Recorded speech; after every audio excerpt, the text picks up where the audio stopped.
This is a Bluetooth enabled COVID test, and I just find it interesting why you use a like electronic device for a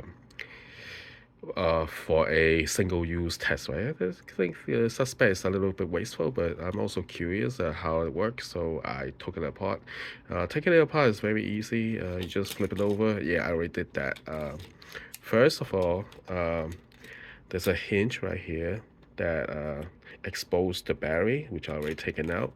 And if you use a little pry tool, it just pops right off. And what you see here is this looks like a little bit like a desiccant to keep things dry.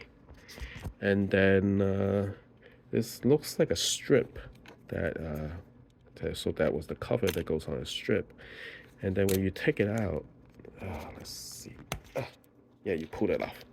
It just comes right off. And then what you see here is this is where your sample liquid goes in. And then, wait, yeah. And then here are some lens looking object. Let me pull this out and see what happens in there.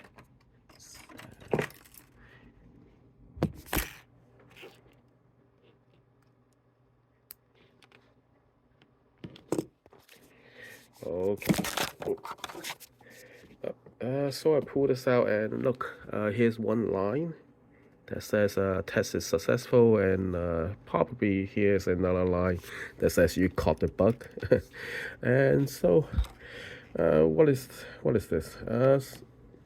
So we see here there are two bulb looking thing. It looks like two light sensors that reads off these two lines, and then there's a button on the other side that turns on and off doing pairing. Wow. So yeah, so basically read the test strip for you and then transmit to the app that tells you whether you caught the bug or not. I don't know how useful that is. What do you think?